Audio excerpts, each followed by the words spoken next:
네, 트럼프가 자신감을 보이고 있습니다만 전쟁이 장기화될 것에 대비를 하긴 해야겠죠. 이란 공습에 주한미국 전력을 차출할 가능성도 제기되고 있습니다. 미국 측의 목소리부터 듣고 자세히 살펴보겠습니다.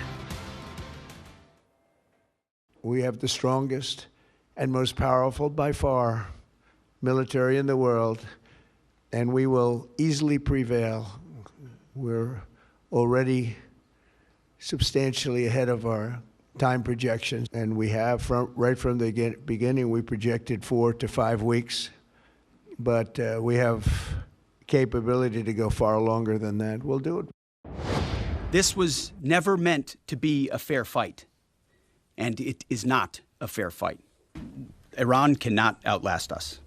We're going to ensure through violence of action and our offensive capabilities and our defensive capabilities, as I said, that we set the tone and the tempo of this fight.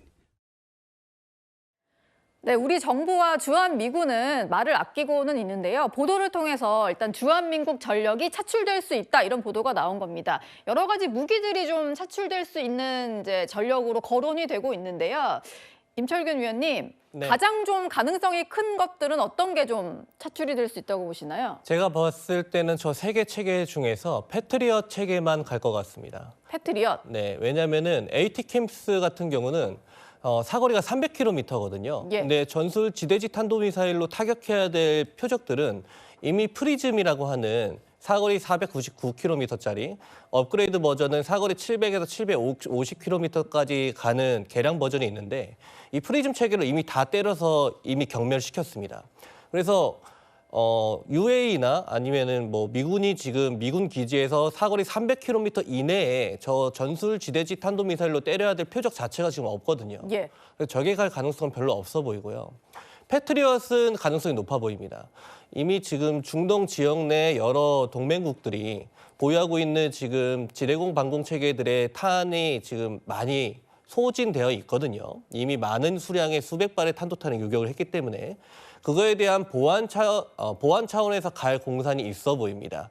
패트리엇 체계 자체가 이동을 할 수도 있고 아니면은 우리가 지금 치장용으로 가지고 있는 탄약이 이동할 가능성이 있어 보입니다. 네. 그런데 사드 체계는 갈 가능성이 별로 없어 보입니다.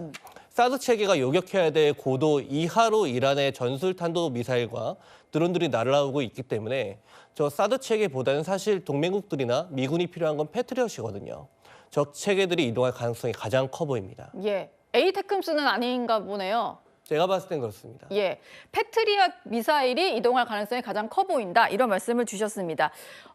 이영종 센터장님, 근데 만약에 이 전력이 차출될 경우에 그럼 우리 한반도 안보 공백이 또 생기는 거 아니냐 이런 걱정들 하실 것 같은데 어떨까요? 네, 그런 부분에 우려가 나올 수 있습니다. 특히 이제 패트리엇 같은 경우에는 북한의 미사일을 우리가 방어하는데 좀 결정적인 핵심적인 역할을 하는데 이게 작년 6월에 미국이 또 이스라엘이 이란의 핵시설을 공격했던 미드나잇 해머 작전에 앞서서 중동 지역에 이미 주한미군이 갖고 있던 패트리엇 2개 포대가 현지에 배치가 됐었거든요. 이게 뭐 전략적 유연성이라 그래가지고 그쪽으로 좀 빼는 이런 것들이 처음 있는 일은 아니었고 그동안에 뭐 우리 주한미군의 전력들이 알게 모르게 병력이라든가 뭐 스트라이커 여단이라든가 이런 전력들이 차출된 적이 있었는데 사실 패트리엇이 그 이후에 뭐 완전히 이게 돌아왔는지 이런 부분도 좀 확인은 안 되고 있는 상태에서 또 빠져나가게 되면 뭐 공백이 생길 수가 있죠. 예. 물론 지금 상황에서 북한이 우리 서울이라든가 한국을 대상으로 어떤 도발을 한다.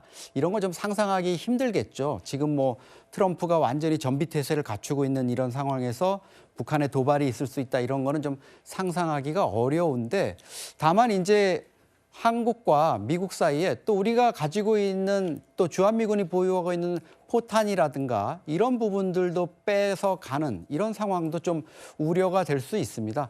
이거는 뭐 지금 그런 포탄들이 당장 어디 뭐 미국이나 이스라엘이 공격하기 위해서 쓰는 것보다도 앞으로 쿠르드 반군이라든가 이쪽에서 이란 쪽으로 진격을 해서 내부에서 이제 지상 접전을 해서 전투를 벌일 경우에 포탄이라든가 이런 수요에서도 좀 공백이 나타날 수 있을 수 있습니다. 예. 아까 트럼프 같은 경우는 미국 내에 전쟁에 대한 반대 여론, 마가 진영에서도 좀 분열된 목소리가 나오는 거, 이것도 한 가지 축제라고 말씀을 드렸는데 이 부분도 좀 문제가 될 수 있을 것 같습니다. 전쟁이 장기화됐을 경우에 날아올 수 있는 좀 경제적인 비용, 청구서가 막대한 비용이다 보니까 좀 논란이 되고 있는 건데요. 이현정 위원님, 네. 이렇게 모아놓고 정리해놓고 보니까 이게 310조 원 이상이 될 수 있다, 뭐 이런 전망까지 나온 것 같아요. 최근에 이제 관세로 인해서 미국이 벌어들인 게 한 270조 정도 되거든요.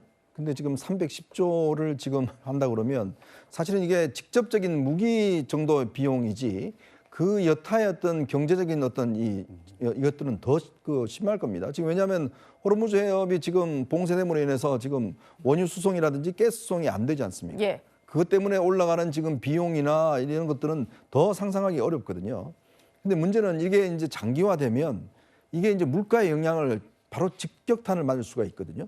왜냐하면 지금 벌써 호르무즈 해협에 대한 것들이 지금 뭐 이 봉쇄가 되면서 유가가 지금 올라가고 있고 또 미국 같은 경우도 이제 장기화될 경우에 미국의 생필품이나 등등에 이제 올라가면 예. 사실은 미국 국민들은 이 전쟁하는 것보다는 물가가 더 관심이잖아요. 당장 나한테 지금 사야 되는데 이게 가격이 2배로 뛴다 그러면 이건 뭐 여론이 좋지 않지 않겠습니까? 예. 그렇기 때문에 이제 아마 장기화를 하지 않을 것이다라는 그런 전망들이 있는 것이고 그래서 아마 트럼프 대통령이 지금 여러 가지 아마 비용 문제 같은 경우는 시간이 가면 갈수록 압박이 심할 겁니다. 그리고 또 지금 이거를 관세 문제 같은 경우도 지금 아직까지 진행 중에 있잖아요. 예. 대법원 판결로 인해서 지금 여러 가지 또 진행이 되고 있고 이제 문제는 앞으로는 청구서가 이제 각국에 날아오겠죠. 그쵸. 우리한테도 아마 날아올 겁니다. 예.